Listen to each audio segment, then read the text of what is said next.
Hello friends, welcome back to my YouTube channel and this is Rahul Agrawal. So आप सोच रहे होंगे कि 10-15 दिन बाद क्लास फिर से स्टार्ट करी है, तो मैं बता दूं, कुछ हमारी सिस्टर की शादी थी, तो अब पहले मेरी कुछ तबीयत भी ऐसी खराब थी, तो मैं बीच में 10-15 दिन क्लास नहीं अपलोड कर पाया यूट्यूब पे। पर आज से उससे रेगुलर क्लासेस मैं अपलोड करना स्टार्ट कर दूंगा। तो मैं अपनी वीडियो ऑफ करता हूँ क्योंकि इसमें थोड़ा इश्यूज आ जाते हैं वॉइस वगैरह के। Okay, so welcome back to my YouTube channel and in last class we have studied 4.1 और 4.2। ओके, तो हमने 4.1 और 4.2 में क्या पढ़ा था, कोई बता सकता है? मैं एक बार रिकैप कर लेते हैं। पिछली क्लास तक अपने क्या पढ़ा था। तो पिछली क्लास तक अपन ने पढ़ा था कि द्विघात समीकरण होते क्या है। द्विघात समीकरण का स्टैंडर्ड फॉर्म होता है ए एक्स स्क्वायर प्लस में बी एक्स प्लस में C is equals to 0। Okay, x square plus में बी एक्स प्लस में C is equals to 0। Okay, तो मैं इसको ऊपर करता हूँ थोड़ा, रुको। एक्स स्क्वायर प्लस में बी एक्स प्लस में सी इज इक्वल्स टू 0। ठीक है, जब ये ए एक्स स्क्वायर प्लस में बी एक्स प्लस में सी है, तो यहाँ पे ए क्या है? ए क्या है? A is equals to coefficient of x square. A is equals to coefficient of x square, इसको इंग्लिश में बोलते हैं A is equals to x square का गुणांक। ठीक है, बी क्या है? B is the coefficient of x. ठीक है, एक्स का गुणांक। और सी क्या है? सी एक कांस्टेंट टर्म है, यहाँ पे कुछ भी हो सकती है, 0 1 2 3 4 5 6 7 8। ठीक है, तो उसको जो अपन द्विघात समीकरण घोषित करेंगे, तो एक बात बताओ, ए की वैल्यू कभी 0 हो सकती है क्या? भाई मैं तुम्हें एक समीकरण लिख के देता हूँ, एक्स स्क्वायर बराबर 1, एक्स स्क्वायर बराबर 1, तो ये एक द्विघात समीकरण है या नहीं है? ये एक द्विघात समीकरण है, ये एक द्विघात समीकरण। क्योंकि अपन ए की वैल्यू यहाँ पे क्या है? ए की वैल्यू 1 है, ए की वैल्यू 1 है, और अपन इसको ऐसे लिखेंगे, x square minus 1 is equal to 0। तो सी की वैल्यू क्या है? यहाँ पे सी की वैल्यू है -1 और बी की वैल्यू यहाँ पे 0 है, तो ये वाली टर्म क्या होगी? यहाँ पे 0 हो जाएगी। ठीक है, तो ये भी एक द्विघात समीकरण है। द्विघात समीकरण में जब भी होता है ना, तो एक्स स्क्वायर का कोफिशिएंट कभी 0 नहीं हो सकता। एक्स स्क्वायर का कोफिशिएंट यदि 0 हो जाएगा, तो कोफिशिएंट इंटू एक्स स्क्वायर करेंगे तो 0 आ जाएगा, और 0 अर्थात अपन के पास क्या बचा? B x plus c is equal to 0। ये क्या है? B x plus c is equal to 0। ये एक लीनियर इक्वेशन है, रैखिक समीकरण है ये, ना कि एक क्वाड्रेटिक इक्वेशन। ठीक है, तो यहाँ तक तुम्हें समझ में आ चुका होगा ये योग। अब मैं तुम्हें सॉल्व करने की दो विधियां बता चुका हूँ, एक तो श्रीधराचार्य विधि और एक गुणनखंड विधि। तो श्रीधराचार्य विधि में क्या होता है कि जैसे अपन के पास कोई भी स्टैंडर्ड फॉर्मूला लिख रहा हूँ मैं, ठीक है, तो स्टैंडर्ड फॉर्म में क्या होती है? ए एक्स स्क्वायर प्लस में बी एक्स प्लस में सी इज इक्वल टू 0। ठीक है, तो अपन यहाँ से अब बढ़ेंगे कैसे बताओ? अपन ने क्या करा था कि पहले वर्ग बनाया था इस संख्या को, तो वर्ग बनाते समय पहले एक्स स्क्वायर का गुणांक का भाग देना है अपन को। एक्स स्क्वायर प्लस में b upon a x plus में c upon a is equal to 0। ठीक है, प्लस में c upon a is equals to 0। ठीक है, तो अब यहाँ पे क्या करना है कि बी अपॉन मतलब जो एक्स का गुणांक है ना, उसके आधे का वर्ग जोड़ना और घटाना है। एक्स का गुणांक क्या है यहाँ पे?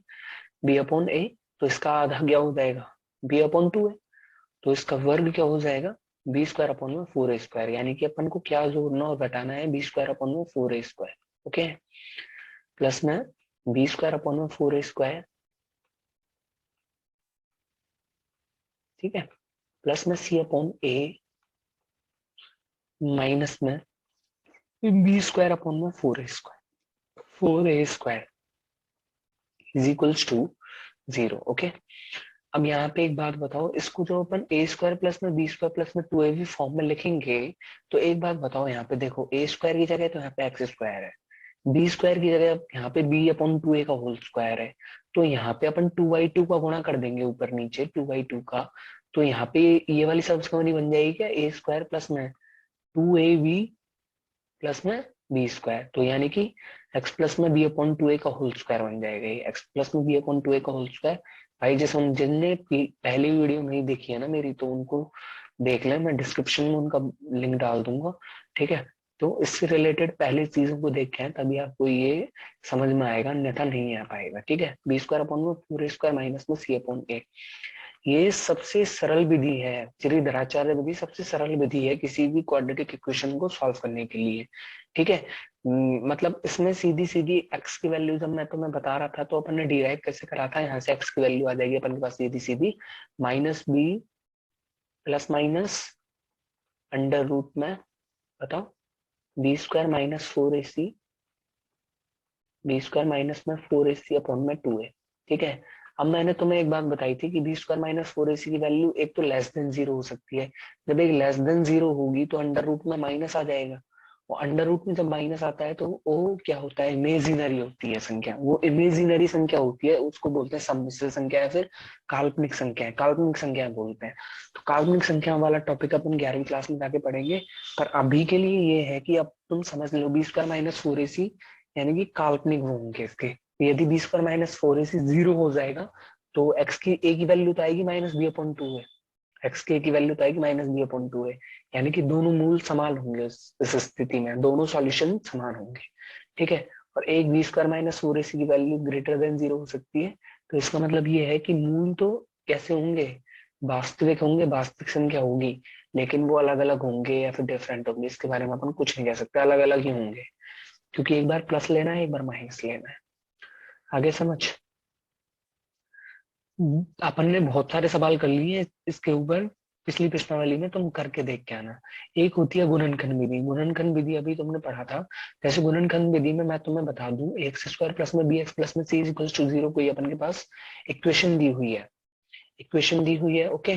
तो अपन को अब अपन जब इसको द्विघात समीकरण से जब उसको उस विधि से हल करेंगे ना, गुणनखंड विधि से, तो गुणनखंड विधि से अपन इसको कैसे हल करेंगे, अपन को bx को कुछ इस प्रकार से तोड़ना है, bx को कुछ इस प्रकार से तोड़ना है कि जोड़ने पर तो bx आना चाहिए, जोड़ने पर या फिर घटाने पर तो bx आना चाहिए, और गुणा करने पे ये आना चाहिए एक्स स्क्वायर सी, ये एक्स स्क्वायर सी। जैसे मैं तुम्हारे सामने एक इक्वेशन लिखता हूँ, एक्स स्क्वायर प्लस में 8x प्लस में 16 is equal to zero, x square plus में 8x प्लस में 16 इज इक्वल टू जीरो, यहाँ से तुम सीधा बता रहे हो तो एक्स प्लस में 4 का होल स्क्वायर है, लेकिन यहाँ से करना क्या है कि अपन को 8x को कुछ इस प्रकार से तोड़ना है कि जोड़ने पे तो 8x आना चाहिए, जोड़ने पे 8x आना चाहिए और गुणा करने पे 16x स्क्वायर आना चाहिए, तो 4x प्लस में 4x में तोड़ देंगे, यानी कि x प्लस 4 और x प्लस 4 बन जाएगा, ठीक है। एक्स प्लस फोर और एक्स प्लस फोर, अब कोई किसी के मन में ये सवाल है कि भाई सॉल्यूशंस कैसे निकालते हैं, तो x plus four into x plus four zero है, तो एक बात बताओ, जब जीरो किसी संख्या, दो संख्याओं का गुना जीरो आ रहा है, तो वो कब संभव है, जब कोई एक संख्या जीरो ही होगी, या तो ये वाला एक्स प्लस चार जीरो रहेगा या फिर ये वाला एक्स प्लस चार जीरो रहेगा, तो एक्स की वैल्यूज आएंगी ना, एक्स की कुछ ना कुछ वैल्यूज आएंगी ना, तभी तो ये जीरो होगा, यानी कि एक्स की वैल्यू माइनस चार आ रही है, समझ रहे हो। एक और होती है वर्गमूल विधि, वर्गमूल विधि मैंने तुम्हें बताई थी, एक बात सुन लो, जब भी तुम्हें कुछ दिया हुआ ना हो, जब भी तुम्हें कुछ दिया हुआ ना हो कि किस विधि से सॉल्व कर रहा है, तो तुमको श्रीधराचार्य मेथड ही अपनाना है, क्योंकि वो सबसे सरल पड़ता है, वो सबसे सरल पड़ता है। अन्यथा गुणनखंड विधि भी अपना सकते हो, यदि तुम अच्छे से गुणनखंड कर पा रहे हो ना इसके, इसको bx को अच्छे से तोड़ पा रहे हो, या फिर सीधा ही, अपन को दिमाग नहीं लगाना है कि कैसे तोड़ना है कैसे नहीं तोड़ना, यदि दिखते ही टूट रहा है वो, तो तोड़ देना है उसको, अन्यथा इसी तरह चल रहा है मेथड अपना ये, क्योंकि इतना टाइम होता नहीं है, ठीक है। तो आगे बढ़ते हैं। आगे होती है एक वर्गमूल विधि, जैसे मैं तुम्हें बता रहा था ए एक्स स्क्वायर प्लस में बी एक्स प्लस में C is equal to zero बता दिया मैंने तुम्हें, ठीक है। ए एक्स स्क्वायर प्लस में बी एक्स प्लस में C is equal to zero बता दिया, ठीक है। तो अपन इसको पहले क्या बनाएंगे, इसमें एक वर्ग बनाएंगे, जैसे मैं तुम्हें एक इक्वेशन से लेके सॉल्व करता हूँ, देखो जैसे देखो मैं तुम्हारे सामने ले रहा हूँ, एक्स स्क्वायर प्लस में 8x प्लस में 15 प्लस में 15 इज इक्वल टू जीरो। अब तुम यहां से कैसे सॉल्व करोगे इसको, कि भाई एक्स स्क्वायर प्लस में 8x प्लस में 15 इज इक्वल टू जीरो है, तो पहले इसको पूर्ण वर्ग बनाओ, पूर्ण वर्ग बनाने के लिए क्या करते हैं, पहले एक्स स्क्वायर का गुणांक का भाग देते हैं, एक्स स्क्वायर का गुणांक क्या है यहाँ पे एक है, तो एक का भाग देंगे तो वही संख्या आ जाएगी, एक्स स्क्वायर प्लस में 8x प्लस में 15 इज इक्वल टू जीरो। जब भी वर्गमूल विधि से हल करो तो पहले पहले लिख देना कि वर्गमूल विधि से, फिर लिखना एक्स स्क्वायर गुणांक का भाग देने पर, फिर लिखना x के गुणांक के आधे का वर्ग जोड़ने और घटाने पर, x का गुणांक क्या है यहाँ पे 8 है, इसका आधा कितना होएगा 4, और 4 का वर्ग क्या होता है 16। तो एक्स स्क्वायर प्लस में 8x प्लस में 16 माइनस में 16 कर दो प्लस 16 और माइनस 16 करोगे तो देखो यहाँ पे 15 माइनस 16 हो जाएगा -1 इज इक्वल्स टू 0। 16 घटाया और जोड़ा है अपन ने तो उस पर कोई फर्क नहीं पड़ रहा, तो उस पर कोई फर्क नहीं पड़ रहा। ठीक है, तो अब अपन क्या बोल सकते हैं, इसको तो बोल सकते हैं ना अपन, इसको क्या बोल सकते हैं अपन, एक्स स्क्वायर प्लस में 8x प्लस में 4 16 को एक्स प्लस में 4 का होल स्क्वायर, एक्स प्लस में 4 का होल स्क्वायर बोल सकते हैं नहीं बोल सकते हैं। -1 इज इक्वल्स टू 0। ठीक है, यानी कि x plus 4 is equals to, ये 1 उधर जाएगा तो +-1 उत्तर आएगा। देखो इसका +-1, तो x की दो वैल्यूज आ रही है देखो, +-1 -4, यानी कि एक बार अपन को प्लस करना है, -4 +1 करेंगे तो x की वैल्यू एक तो आ रही है -3 और एक वैल्यू आएगी x की -5। ठीक है, तो आगे समझ में अब सब ऐसे सॉल्व करते हैं इसको वर्गमूल विधि से। ठीक है, तो अपन क्वेश्चंस की तरफ बढ़ते हैं, तुम्हारे बुक के क्वेश्चंस की तरफ। मैं दोबारा से स्क्रीन शेयर करता हूँ अपनी।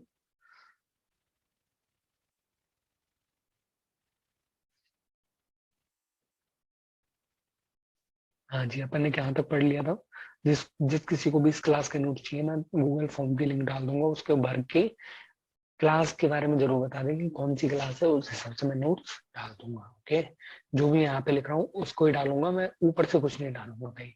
ठीक है, क्योंकि मुझे भी मेरी पढ़ाई करनी होती है इतना टाइम नहीं मिल पाता। ओके, देखो पूर्ण वर्ग बनाने की विधि से कैसे सॉल्व करा है इसने, देख लो यहाँ पे ही देख लो इसको तो यहाँ पे ही देख लो। 2x² माइनस में 5x प्लस में 3 है ना, तो पहले इसने एक्स स्क्वायर का गुणांक भाग दिया है, देख लो एक्स स्क्वायर का गुणांक भाग दे दिया। फिर इसमें x का गुणांक क्या बन जाएगा, -5/2, और -5/2 का आधा कितना होता है -5/4, और -5/4 का वर्ग करेंगे तो कितना आएगा 25/16, यानी कि 25/16 जोड़ा और घटाया है इसने। तो 25/16 जब जोड़ेंगे और घटाएंगे तो x-5 का whole square is equals to -1/16 बन जाएगा। ओके, तो यहाँ से अब तुम सॉल्व कर लोगे ना इस क्वेश्चन को, देख लो ऐसे सॉल्व करते हैं पूर्ण वर्ग विधि से। ठीक है, अब इस सवाल को खुद करके देखो। जैसे देखो अपन को क्या करना है कि एक्स स्क्वायर का गुणांक भाग देना है, मैं इसको सॉल्व करवा देता हूँ व्हाइट बोर्ड पे। 5x² - 6x - 2 is equals to 0। ठीक है, तो दिया हुआ क्या है अपन को लिखना है पहले सब कुछ। भाई भाषा लिखनी आनी चाहिए तुमको मैथ्स में, तभी अच्छे से नंबर आ पाते हैं। ठीक है, 5x² - 6x - 2 is equals to 0, -2 is equals to 0। ठीक है, तो पहले अपन को x के गुणांक का भाग देना है इसमें, तो x का गुणांक क्या है -x² का गुणांक का भाग देना है, तो 6/5 हो जाएगा यहाँ पे, 6/5x माइनस में 2/5 इज इक्वल्स टू 0। ठीक है, अब यहाँ पे 0 में 5 का भाग देंगे तो 0 ही उत्तर आएगा। अब यहाँ पे x के गुणांक क्या आधा, x का गुणांक कितना है -6/5, इसका आधा कितना हो जाएगा -6/10। ठीक है, और इसका वर्ग करेंगे तो 36/100, यानी कि 36/100 जोड़ना और घटाना है अपन को। ओके, तो अपन क्या कर रहे हैं, अब देखो यहाँ पे x² माइनस में 6/5x, ठीक है, प्लस में 36/100, ठीक है, माइनस में 2/5 और माइनस में 36/100। ठीक है, इज इक्वल्स टू 0। ठीक है, तो इसको अपन क्या लिख सकते हैं, इसको अपन लिख सकते हैं x - 6/10 का होल स्क्वायर। x - 6/10 लिख दो, या फिर काट के लिख दो इसको 3/5 का होल स्क्वायर, 3/5 का होल स्क्वायर। और इसको जब ऐसे लेके सॉल्व करेंगे तो इसका उत्तर कितना आएगा, कोई बता सकता है मुझे इसका उत्तर कितना आएगा। यहाँ पे 20 का गुणा कर दो डायरेक्ट, तो 40 - 36 कितना होता है, 40 - 36 कितना हो जाएगा -76 अपॉन में 100। ओके, तो यहाँ से x की वैल्यूज कितनी आ रही है बता सकता है कोई भी, यहाँ से x की वैल्यूज आएगी अपन के पास ±√76 अपॉन में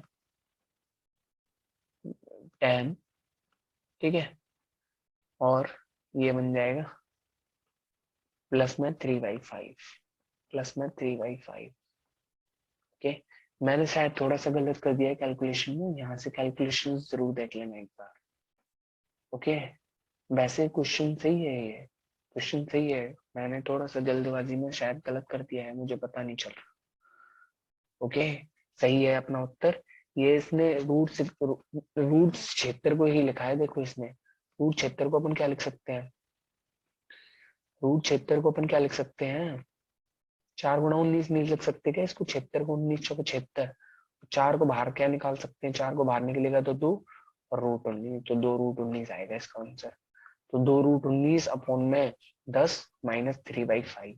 ओके, तो सॉल्व कर लेना, यही उत्तर आ जाएगा। पूर्ण वर्ग बनाने की विधि से इसको खुद से सॉल्व करोगे भाई, कुछ सवालों को खुद से सॉल्व करोगे ना तभी समझ में आएगा। मैंने तुम्हें पहले ही बता दिया है, यदि सवाल में नहीं दिया हुआ हो कौन सी विधि से सॉल्व करना है तो श्रीधराचार्य मेथड अपनाना, क्योंकि उससे बेस्ट मेथड नहीं है। बेस्ट मेथड मतलब तुम्हारे टाइम की सेव करता है, वो टाइम की बचत करता है। तुम गुणनखंड विधि से करोगे, सोचोगे कि भाई इसके गुणनखंड कैसे करें, फिर उसको गुणा करके देखोगे कितना आ रहा है, आंसर नहीं आ भी रहा है या फिर आ रहा है। इससे अच्छा है श्रीधराचार्य मेथड अपनाओ, x बराबर -b plus minus under root में b² - 4 इसी अपॉन में 2a। ओके, ठीक है, चलो अपन आगे बढ़ते हैं। इसको द्विघात समीकरण को बोलते हैं, द्विघाती सूत्र। तो थोड़ा सा कंफ्यूज मत हो ना, ये सवाल मैं तुम्हें पहले ही करा चुका हूँ कि भाई देखो, तुम्हें सॉल्व करने के लिए ना पिछली वीडियोस को पूरे देख के आना पड़ेगा, तभी ये समझ में आएगी, तभी ये समझ में आएगी। दो क्रमागत विषम धनात्मक पूर्णांकों का वर्ग, देखो यहाँ पे क्या पूछ रहा है, 11। ठीक है, तो मैं तुम्हें बता रहा हूँ, चलो ठीक है, मैं तुम्हें क्वेश्चन कोई करा रहा हूँ ये वाला। ठीक है, तो दो धनात्मक विषम पूर्णांकों का योग, क्रमागत धनात्मक विषम पूर्ण, तो माना, माना बोल दो, माना पहला धनात्मक पूर्णांक क्या है, पहला धनात्मक पूर्णांक, धनात्मक विषम पूर्णांक बोल देना, धनात्मक विषम पूर्णांक, मैं शॉर्ट में लिख रहा हूँ अब, ठीक है, पूर्णांक x है। ठीक है, तो तुम बताओ, जब अपन विषम धनात्मक पूर्णांक चुनेंगे तो विषम धनात्मक पूर्णांक में एक अंतर होना चाहिए ना। तो जैसे मान लो मैंने ये विषम पूर्णांक चुना, तो इसके बाद तो कोई सम पूर्णांक आएगा ना भाई, संख्या ऐसी तो होती है सम विषम सम विषम सम विषम सम विषम। तो यानी कि x है, तो इससे सम संख्या क्या होगी, x+1। तो विषम संख्या क्या होगी, अगली x+2 ही होगी ना। तो अगली विषम संख्या क्या होगी, तो अगला विषम धनात्मक पूर्णांक लिख देना यहाँ पे, तो अगला धनात्मक विषम पूर्णांक बराबर, तुम लिख लेना पूरी भाषा x+2। ठीक है, तो प्रश्नानुसार लिखना है यहाँ पे, दोनों के वर्गों का योग, दोनों के वर्गों का योग यानी कि x² + 2 का होल स्क्वायर कितना दिया हुआ है अपन को, 290, 290 दिया हुआ है। ठीक है, तो 290 जब दिया हुआ है तो मैं इसको सॉल्व कर रहा हूँ, देखो x² प्लस में, इसको खोलो, कैसे खोलोगे, a² प्लस में b² प्लस में 4, 2ab से, तो a² प्लस में 4 प्लस में 4x इज इक्वल्स टू 290। ठीक है, तो यहाँ यानी कि मैं इधर पक्षांतरण करके ला रहा हूँ इसको, तो 2x² माइनस प्लस में 4x माइनस में 286 इज इक्वल्स टू 0। ठीक है, दो कॉमन ले रहा हूँ मैं पूरे पर टर्म से, तो x² प्लस में 2x माइनस में 143, 143 इज इक्वल्स टू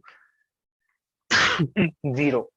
ओके, मैं तो श्रीधराचार्य मेथड ही अपना रहा हूँ, क्योंकि मुझे कोई भी जो सॉल्यूशन, मुझे तो कुछ समझ में आ नहीं रहा, या फिर मैं सीधा सीधा अपना देता हूँ इसमें क्या, मैं सीधा सीधा अपना रहा हूँ इसमें क्या, वर्गमूल विधि। तो वर्गमूल विधि से जब अपन करेंगे ना इसको, तो x² प्लस में 2x माइनस में 480 143 है ना, तो x² माइनस में 143 इज इक्वल्स टू 0।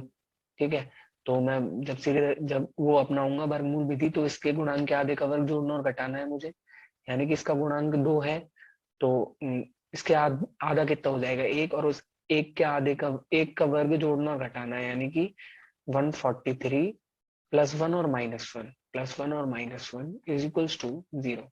यानी कि देखो ये तो बन गया x + 1 का होल स्क्वायर, ये बन गया x + 1 का whole square is equals to 143 और 1 144, तो 144 आ गया।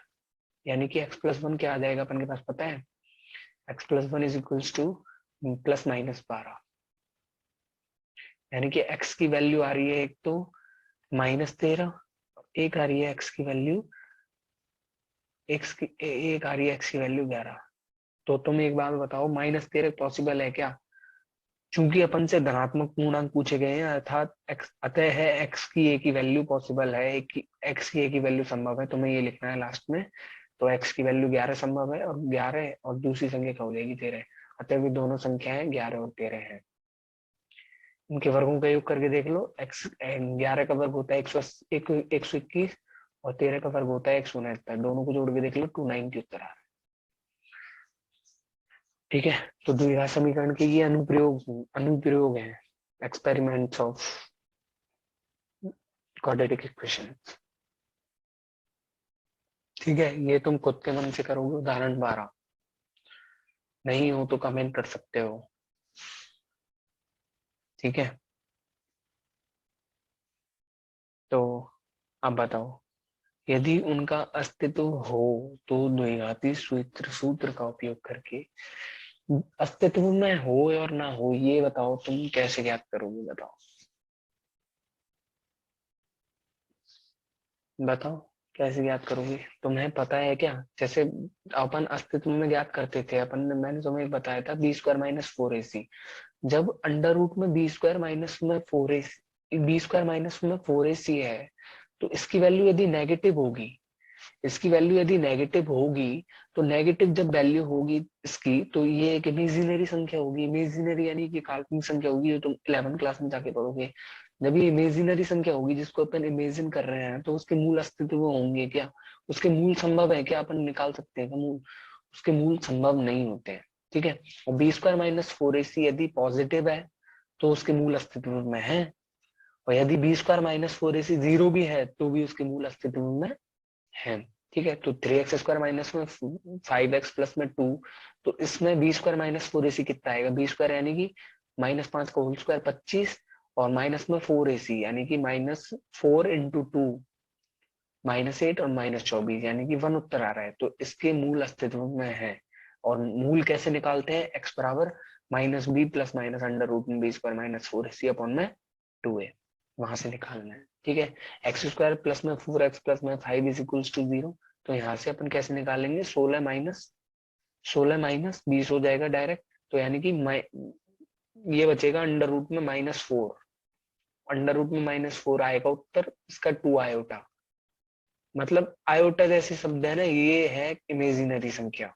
तुम 11th क्लास में जाके पढ़ोगे, ये इमेजिनरी संख्या है तो इसके मूल अस्तित्व में नहीं है, तो इसके मूल अस्तित्व में नहीं है। ठीक है, ठीक है। 2x² माइनस में 2√2x प्लस में 1, ये खुद से कर लेना। ओके,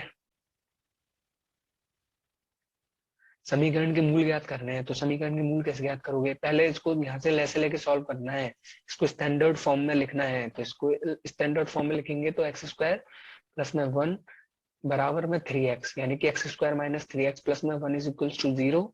तो वहां से मूल ज्ञात कर लोगे ना तुम, मूल तो ज्ञात कर सकते हो ना। पहले इसको स्टैंडर्ड फॉर्म में लिखा जाता है, स्टैंडर्ड फॉर्म यानी कि x² प्लस में bx प्लस में c में लिखा जाता है इसको। तो लेसे लेके वो तो कर सकते हो ना, तुम लेसे लेना जानते हो ना। x² प्लस में bx प्लस में c इज इक्वल टू 0, लेसे का मतलब होता है कि दोनों संख्याओं को गुना कर दो, फिर इनका कैंची गुना कर दो, और फिर इनका इस पूरी वाली संख्या का इससे गुना कर दो, x - 2 का। लैसे का सीधा मतलब यही होता है। और लैसे का यदि तुम्हें स्पेसिफिक मीन जानना है, तो लैसे होता है least common multiple. Least common multiple, तो उसका मतलब होता है, जैसे मैं तुम्हें कोई भी दो संख्या दे देता हूँ, कोई भी कितनी भी संख्या दे दूं, जैसे 5 दे दिया मैंने तुम्हें, फिर दे दिया 15 दे दिया, है ना, फिर दे दिया मैंने तुम्हें फिर दे दिए मैंने तुम्हें 20, ठीक है। तो इनका लैसे क्या होगा, इनमें लैसे होता है कि इनमें जो सबसे लीस्ट कॉमन मल्टीपल है, यानी कि इनका जो जो अपन इनके पहाड़े लिखेंगे ना, इनकी काउंटिंग्स लिखेंगे, जैसे 5 का पहाड़ा जब अपन लिखेंगे तो 5 एकम 5, दूनी 10, 15, 20, 25, 30। तो ऐसे जब इनमें तीनों संख्याओं, तीनों के पहाड़े जब अपन लिख देंगे, तीनों की टेबल्स जब अपन लिख देंगे, तो उनमें जो पहली बार लीस्ट कॉमन मल्टीपल आएगा ना, लीस्ट यानी कि जो सबसे कम, वो आएगा इनमें। जैसे कि मैं तुम्हें 5 का पहाड़ा लिख देता हूँ, 5 एकम 5, 5 दूनी 10, 5 के 15। तो इसके पहाड़े में कभी ना कभी तो 60 आएगा, 15 के पहाड़े में कभी ना कभी तो 60 आएगा, और 20 के पहाड़े में कभी ना कभी तो 60 आएगा। तो 60 ही पहली वह संख्या है जो इन तीनों पहाड़े में मिल रही है पहली बार। तो उसको बोलते हैं एलसीएम, एलसीएम बोलते हैं उसको, ठीक है।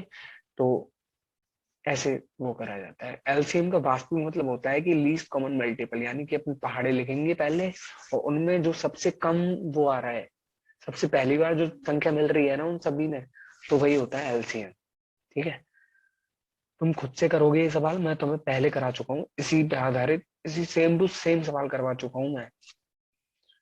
और अब ना कोई भी, तुम्हें कोई भी इक्वेशंस मिले ना, द्विघात इक्वेशन, तो उसको पूरे अच्छे ढंग, तुम्हें जब ढंग से प्रैक्टिस करनी है ना अच्छी सी, तो उन सवालों को तीनों विधि से करके देखना है कि भाई हमें तीनों विधियों को स्ट्रॉन्ग करना है अपने को। कौन कौन सी? श्रीधराचार्य मेथड, गुणनखंड विधि से, और पूर्ण वर्ग विधि से, ठीक है। तो अब मैं तुम्हें बता दूं, पूर्ण वर्ग विधि से इनको सॉल्व करना है, तो पहले पूर्ण वर्ग विधि से इनको सॉल्व कैसे करोगे बता सकते हो क्या? तुम खुद से करोगे भाई इनको, तो मैं नहीं कराऊंगा, मैं एक को भी नहीं कराने वाला। मैं ना सिर्फ ये वाला सवाल करा देता हूँ, देखो ये वाला, 4x² प्लस में 4√3x प्लस में 3। तो मैं इसको व्हाइट बोर्ड पे सॉल्व कर रहा हूँ। सो मैं अपना व्हाइट बोर्ड शेयर करता हूँ, एक सेकेंड। ओके, तो क्वेश्चन क्या है कि 4x² प्लस में 4√3x, ठीक है। थोड़ा सा लिखने में प्रॉब्लम आती है, इसलिए मैं थोड़ा सा धीरे बोलता हूँ और धीरे ही चलता हूँ, ओके। सो 4x² प्लस में 4√3x प्लस में 3 इक्वल्स टू 0। तो अपन को पूर्ण वर्ग विधि से सॉल्व करना है। पूर्ण वर्ग विधि से कैसे सॉल्व करते हैं, तो अपन को लिखना है पूर्ण वर्ग विधि से सॉल्व करने पर, तो x² के गुणांक का भाग देना है पहले, x² के गुणांक का भाग। मैं लिख नहीं रहा तो तुम लिख लोगे ना, भाषा भाषा का होना बहुत जरूरी है। तो 4 का भाग देंगे इसमें, x² प्लस में 4√3x में भाग देंगे जब 4 का, तो √3x प्लस में कितना बचेगा यहाँ पे 3/4, और जीरो में जब जीरो का भाग देंगे तो जीरो, जीरो में जब 4 का भाग देंगे तो जीरो उत्तर आ जाएगा, ओके। अब x के गुणांक, x का गुणांक क्या है यहाँ पे √3, इसका आधा कितना होगा √3/2, √3/2। और इसका वर्ग जोड़ना है, यानी कि √3/2 का जब वर्ग करेंगे तो 3/4 आएगा, यानी कि 3/4 जोड़ना और घटाना है अपन को। तो x² प्लस में √3x, x² प्लस में, एक सेकेंड, √3x, 1 सेकेंड यार, ठीक है, प्लस में 3/4 जोड़ना और घटाना है, तो 3/4 जोड़ेंगे, ठीक है, और 3/4 घटाएंगे, तो 3/4 से 3/4 कट जाएगा एक, तो ठीक है, यानी कि इज इक्वल्स टू 0 आ जाएगा, ठीक है। तो ये क्या है, ये है बन गई अपन के पास समीकरण x प्लस में √3/2 का होल स्क्वायर, करके देख लो, x प्लस में √3/2 का होल स्क्वायर, ठीक है, बराबर 0।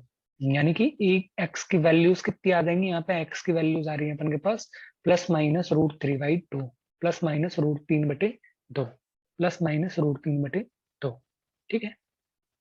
आ गया समझ? तो अपन आगे बढ़ते हैं, ठीक है। सो नेक्स्ट क्वेश्चन की तरफ देखो, उपर्युक्त प्रश्न एक में दिए गए द्विघात समीकरणों के मूल द्विघाती सूत्र का उपयोग ज्ञात करके कीजिए। द्विघाती सूत्र यानी कि श्रीधराचार्य सूत्र से करना है। श्रीधराचार्य सूत्र क्या होता है, x बराबर, बताओ, x बराबर -b। देखो भाई साहब, इसका डेरिवेशन देखना है तो डेरिवेशन की जो आपको पिछली वीडियो देखने पड़ेंगे, पिछली वीडियोस को जब देख के आओगे तो आपको बहुत अच्छे से समझ में आ जाएगा, ठीक है। पिछले वीडियोस का लिंक मैं अपने डिस्क्रिप्शन में डाल दूंगा, ठीक है, फोन में 2 है, इसे सॉल्व करना है। द्विघाती सूत्र का मतलब होता है श्रीधराचार्य सूत्र। श्रीधराचार्य सूत्र से इनको क्या करना है, सॉल्व करना है। ठीक है, ऊपर दिए हुए क्वेश्चन को तो ये तुम आई होप कि कर लोगे, ये सारे के सारे क्वेश्चन। मैं आगे बढ़ता हूँ, ठीक है, क्योंकि बहुत समय ले लिया अपन ने इस प्रश्नावली में। निम्नलिखित समीकरणों के मूल ज्ञात कीजिए। तो निम्नलिखित समीकरणों को जो मूल ज्ञात करेंगे तो पहले अपन को इनको बेसिक फॉर्म में लिखना है, यानी कि तुम्हें लिखना है, यहाँ से सॉल्व करना है इस सवाल का क्वेश्चन। जैसे अब मैं तुम्हें एक बता ही देता हूँ, चलो फॉर्मेट। जैसे अपन के पास दिया हुआ क्या है कि जैसे अपन के पास दिया हुआ क्या है कि x minus one upon x is equals to 3 है। x minus one upon x is equals to 3 है। तो पहले चूंकि लिखो द्विघात समीकरण को, दिए हुए द्विघात समीकरण को standard form x square plus में बी एक्स प्लस में सी के रूप में लिखने, बराबर 0 के रूप में लिखेंगे। तो यहाँ पे पहले लेसे लेना पड़ेगा। लेसे लेने के लिए अपन को क्या करना है, x square minus one is equals to 3x, यानी कि एक्स स्क्वायर माइनस में 3x माइनस में 1 इज इक्वल्स टू 0। ये स्टैंडर्ड फॉर्म ही आ गई, देख लो ये स्टैंडर्ड फॉर्म ही आ गई। ये मत सोचना कि माइनस माइनस का चिन्ह आ रहा है, तो माइनस का चिन्ह आ सकता है, माइनस के चिन्ह को अपन अंदर ले सकते हैं ऐसे, देखो प्लस यहाँ पे लगा के माइनस कर दो ऐसे, प्लस यहाँ पे लगा के और इसको माइनस कर दो अंदर से। तो देखो ये ए एक्स स्क्वायर प्लस में बी एक्स प्लस में सी इज इक्वल्स टू 0। यहाँ पे बी की वैल्यू क्या है, -3, और सी की वैल्यू क्या है, -1। तो ऐसे स्टैंडर्ड फॉर्म में लिख के तब जो सभी सूत्र, यहाँ पे कोई दिया हुआ नहीं है अपन को, तो सीधेधाराचार्य मेथड लगा दो या फिर गुणनखंड विधि वाला मेथड लगा दो, जो आपको अच्छा लगे। पर सोचना नहीं है इन सवालों को कि भाई गुणनखंड विधि से यदि आपसे नहीं हल हो रहा है तो आप कोई सी भी विधि लगा सकते हो। सोचना नहीं है इन सवालों में, सोचने लग गए ना तो बहुत सारा टाइम वेस्ट हो जाएगा। हमें टाइम बचाना है एग्जाम में। ओके, सो इस सवाल को तुम खुद से करोगे, इस सवाल को खुद से करोगे मतलब यहाँ पे देखो x-7 है ना, और -x प्लस 4, ठीक है। तो देखो ये माइनस का हो जाएगा, यानी कि -11 आ रहा है, ये -11, -11 कोष्टक खोलना जानते हो ना, कोष्टक क्या बाहर यदि माइनस आ रहा है तो प्लस वाला माइनस बन जाता है और माइनस वाला प्लस बन जाता है बाहर आके। तो ये बनेगा अपन के पास समीकरण -11 इज इक्वल्स टू 11/30 और x-4 और x-7, x-4 और x-7 गुणा करना जानते हो ना। तो पहले x का गुणा एक्स स्क्वायर से करेंगे, फिर x का गुणा x से करेंगे, फिर x का गुणा 7 से करेंगे, -4 से करेंगे। तो ऐसे ऐसे करके तुम्हें सॉल्व करना है, ठीक है। तो गुणा करना कोई नहीं जानता है तो भाई मेरे पिछली वीडियोस को आके देख के आए हैं, वहां से तुम्हें पूरे ढंग से समझाया हुआ है कि कैसे गुणा करा जाता है। ओके, और फिर भी समझ में नहीं आए तो भाई ये तुम्हारी प्रॉब्लम है। ओके, चलो। 3 वर्ष पूर्व रहमान की आयु वर्षों में का व्युत्क्रम और अब से 5 वर्ष पश्चात आयु के व्युत्क्रम का योग और उसकी, चलो ठीक है, अब अपन को उसकी वर्तमान की आयु याद करनी है। तो उसकी वर्तमान आयु को मान लेते हैं एक्स। माना क्या नाम दिया हुआ था, ये तुम खुद से देख लेना भाई, देखो मैं तो वो कर रहा हूँ, माना उसकी उसकी लिख रहा हूँ तो ठीक है, तुमको उसका नाम लिख रहा है। माना उसकी वर्तमान आयु एक्स है, वर्तमान आयु एक्स है, आयु एक्स है।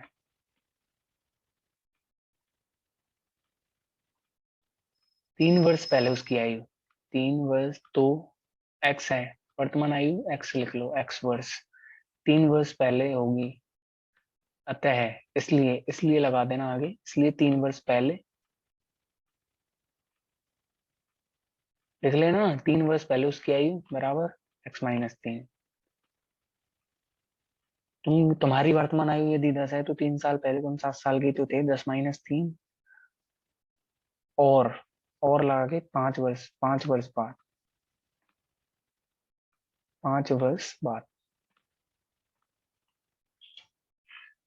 ठीक है। 5 वर्ष बाद कितनी है, x+5, ठीक है। तो अपन के पास दिया हुआ क्या है कि उसकी आयु का व्युत्क्रम 3 साल पहले उसकी आयु के व्युत्क्रम क्या हो जाएगा, एक 1 second please. Okay, so 1 second. Okay, I am sharing my screen now.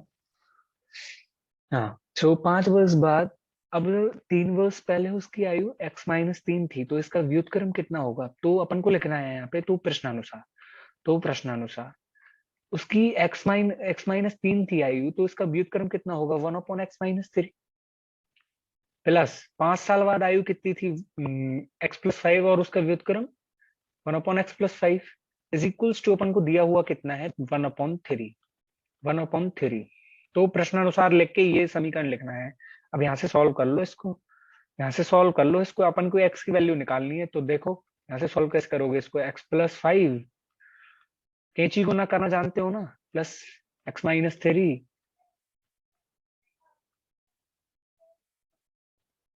Upon x-3 और x+5। अपन ने लैसे लिया है, जस्ट लैसे लेते हैं ना, तो नीचे वाली संख्याओं को जस्ट गुना करके इसका इससे गुना कर दिया करो और इसका इससे कर दिया करो। ठीक है, तो x-3 और x+5 इज इक्वल्स टू 1/3।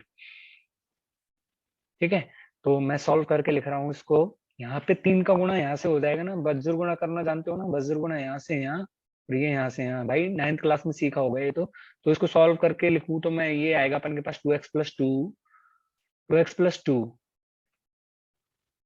का गुणा करना है 3 से, और 1 का गुणा करेंगे तो अपन 1 ही आएगा, उनका 1 ही आए, 1 का गुणा करेंगे तो वही उत्तर आने वाला है। तो मैं, एक सेकंड यार, ये थोड़ी प्रॉब्लम आती है मुझे। तो यहाँ पे क्या आएगा अपन के पास, x-3 और x+5, x-3 और x+5। ठीक है, सो अब यहाँ पे गणित कर दो गुना, 6x प्लस में 6 प्लस में 6 इज इक्वल्स टू x² करके देख लेना, पहले x का गुणा 5 से होगा, फिर -3 का गुणा x से होगा, तो कलपिट कटपिट के आएगा अपन के पास 2x प्लस में माइनस में 15। ठीक है, तो यहाँ से करके देख लो इसको, सॉल्व सॉल्व करके देखेंगे तो देखो x², इसको मैं उधर लेके जा रहा हूँ पूरे को, तो x² माइनस 4x, ठीक है, -21 इज इक्वल्स टू 0। यानी कि ये देखो मैं गुणनखंड कर रहा हूँ, इसके 7 और 3 में तोड़ दो इसको, -7x प्लस में 3x, तो x-7 है ना, और x+3। ठीक है, अब इज इक्वल्स टू 0, यानी कि या तो ये 0 है या फिर ये 0 है। तो x-7 जब 0 होगा तो x की वैल्यू कितनी आ रही है, x बराबर 7 आ रहा है, और लिख के x+3 इज इक्वल्स टू 0। अब तुम एक बात बताओ, x+3 इज इक्वल्स टू 0 करेंगे तो x की वैल्यू -3 आ रही है, लेकिन अपन ने x को माना क्या है, x उसकी वर्तमान आयु मानी है, और जो किसी की आयु है वो कभी ऋणात्मक हो सकती है क्या, वो कभी नेगेटिव वैल्यू हो सकती है क्या। तो अपन को लिखना है यहाँ पे कि आयु कभी ऋणात्मक नहीं हो सकती है, आयु कभी ऋणात्मक नहीं हो सकती, अर्थात x की एक ही मान संभव है, x बराबर 7, अर्थात उसकी वर्तमान आयु कितनी है, 7 है। ठीक है, करके देख लो, चाहे वर्तमान आयु जब 7 है तो 3 वर्ष पहले उसकी आयु कितनी थी, 1/4, 1/4 ही तो करेंगे, मतलब 3 वर्ष पहले उसकी आयु 4 थी, और उसका 1/4 ही तो होगा ना उसका व्युत्क्रम, और 5 वर्ष बाद उसकी आयु कितनी हो जाएगी, 12, तो उसका व्युत्क्रम कितना हो जाएगा, 1/12। एलसीएम लेके देख लो, 12 + 4 अपॉन में 48, बच्चों को 48, तो 16/48 आएगा, इसको 16 से काट देंगे, यानी कि 1/3 उत्तर आ जाएगा। ठीक है, जिसको भी इस क्लास के नोट चाहिए तो मैं गूगल फॉर्म की लिंक डाल दूंगा डिस्क्रिप्शन में, उसे भर के अपनी जीमेल आईडी से मुझे भेज सकते हो, जब भी मैं सेंड करूंगा तो तुम्हारी मेल आईडी पे नोट्स आ जाएंगे, यही वाले। मैं और कोई भी नोट्स नहीं बनाता हूँ, यही वाले नोट्स जो मैं यहाँ पे लिख रहा हूँ वो तुम्हें सेंड कर दिए जाएंगे। ठीक है, सो ओके, एक क्लास टेस्ट में शेफाली के गणित और अंग्रेजी में प्राप्त किए गए अंकों का योग 30 है। ठीक है, शेफाली के गणित और अंग्रेजी में प्राप्त किए गए अंकों का योग 30 है। यदि उसको गणित में 2 अंक अधिक और अंग्रेजी में 3 अंक कम मिले होते तो उनके अंकों का गुणनफल 220 होता। तो उनके अंकों का गुणनफल 220 होता। उसके द्वारा दोनों विषयों में प्राप्त किए गए अंक ज्ञात कीजिए। उसके द्वारा दोनों विषयों में प्राप्त किए गए अंक ज्ञात कीजिए। तो अब इस सवाल को दो वेरिएबल्स मान के करना है, क्योंकि दो वेरिएबल्स वाला सवाल दिया हुआ है। दे अपन मान लेते हैं, माना शेफाली नाम दिया हुआ है ना, माना शेफाली को शेफाली को गणित में गणित में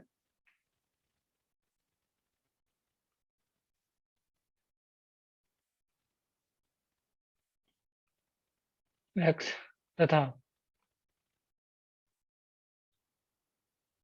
अंग्रेजी में वाई मार्क्स मिले हैं, अंग्रेजी में वाई अंक मिले हैं।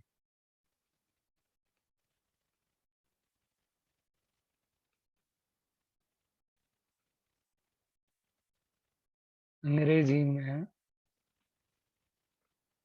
वाई वाई तुम पूरा लिख लेना। वाई अंक मिले हैं तो प्रश्नानुसार, यहाँ पे लिखना है तो प्रश्नानुसार, तो प्रश्नानुसार x plus y is equals to कितना दिया हुआ है अपन को, x plus y is equals to कितना दिया हुआ है अपन को, 30। यहाँ पे लिखना है कथन सेकंड, कथन सेकंड, कथन सेकंड। ठीक है, यहाँ पे कथन फर्स्ट डाल के लिख लेना है और यहाँ पे कथन सेकंड लिखना। कथन सेकंड क्या कह रहा है कि यदि उसको इंग्लिश में गणित में 2 मार्क्स कम मिले होते, यदि इंग्लिश में, 1 सेकंड में सवाल को चेक करता हूँ एक बार, गणित में 2 मार्क्स अधिक यानी कि x+2 और अंग्रेजी में 3 मार्क्स कम मिले होते, यदि इंग्लिश में गणित में 2 मार्क्स अधिक और अंग्रेजी में 3 मार्क्स कम मिले होते, ठीक है, y-3, तो इन दोनों मार्क्स का गुणनफल कितना आ रहा है, इन दोनों मार्क्स का गुणनफल आ रहा है 210। तो उनके अंकों का गुणनफल 210 आ रहा है। ठीक है, यानी कि x+2 into y-3 is equals to 210। इसको सॉल्व करो यहाँ से, तो देखो एक्स वाई, हाँ बोलो, माइनस में 3x प्लस में 2y माइनस में 6 इज इक्वल्स टू 210। मैंने तो मैं शुरू शुरू की वीडियो में बताया था जितने वेरिएबल्स दे गए उतने ही समीकरण देगा। अपन के पास 2 समीकरण दिए हुए हैं, 2 वेरिएबल्स दिए हुए हैं, तो अपन विलोपन विधि या फिर प्रतिस्थापन विधि से कर लेते हैं। तो फर्स्ट समीकरण इसको नाम दे दो और इसको सेकंड समीकरण नाम दे दो। ठीक है, तो फर्स्ट तो सेकंड जब नाम दोगे इसको, तो इसको पूरा सॉल्व कर लेते हैं एक बार। तो एक्स वाई माइनस में 3x प्लस में 2y इज इक्वल्स टू 216 आएगा ना। ठीक है, तो इसको समीकरण नंबर 2 नाम दे दो। अब समीकरण 1 से 2 में, समीकरण 1 से 2 में, ठीक है, तो यहाँ पे ऐसे लगा के समीकरण 1 से 2, ठीक है, अपन x की वैल्यू रख रहे हैं, y की वैल्यू रख देते हैं। तो y की वैल्यू जब रखेंगे समीकरण 1 से 2 में, तो x इंटू 30 - x ही तो बचेगा ये। ठीक है, और समीकरण क्या था, मैं जरा फर्स्ट पेज पे जाता हूँ, पिछले वाले पे, -3x प्लस में 2y, -3x प्लस में 2y, एक सेकेंड, -3x प्लस में 2y यानी कि प्लस में 2, 30 माइनस में x, 30 माइनस में x इज इक्वल्स टू कितना दिया हुआ है 210, इज इक्वल्स टू कितना दिया हुआ है 210। यहाँ से x की वैल्यू नहीं निकाल सकते, यहाँ से x की वैल्यू नहीं निकाल सकते, निकाल सकते हैं ना, तो कैलकुलेट करोगे ना। ओके, तो कैलकुलेट करते हैं, तो 30x, 1 second please,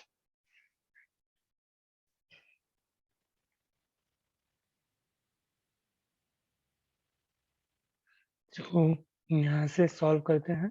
30x minus x² minus में 3x प्लस में 60 माइनस में 2x equals to 210 okay. So solve कर सकते हो यहाँ से, बताओ यहाँ से कितना आएगा, ये 25x माइनस एक्स स्क्वायर। मैं इसको 60 को उधर लेके जा रहा हूँ, तो 60 को उधर लेके जाएंगे तो 150, ठीक है। तो यानी कि देखो ये बन जाएगा अपने पास इक्वेशन एक्स स्क्वायर माइनस में 25x प्लस में 150 इज इक्वल्स टू 0, ठीक है। इसको -10 और -15 में तोड़ देंगे तो एक x की वैल्यू आ जाएगी अपन के पास 10 और एक x की वैल्यू आ जाएगी अपन के पास 15। तो उसके अकॉर्डिंग अपन देख लेंगे ये y की वैल्यूज आ जाएंगी, फर्स्ट समीकरण में लग के देख लेंगे इनको। तो y की वैल्यूज आ जाएगी 20 और y की वैल्यू आ जाएगी 15।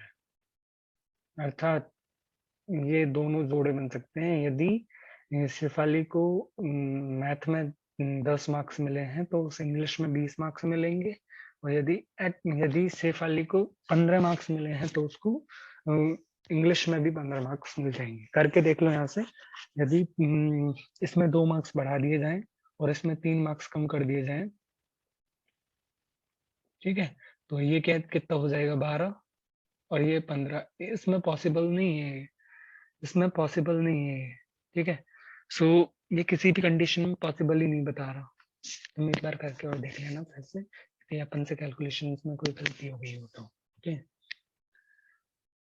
चलो अब अपन आगे बढ़ते हैं, ठीक है।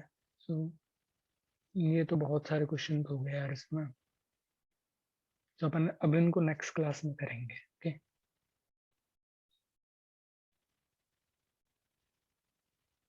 सो बाय, मिलते हैं नेक्स्ट क्लास में।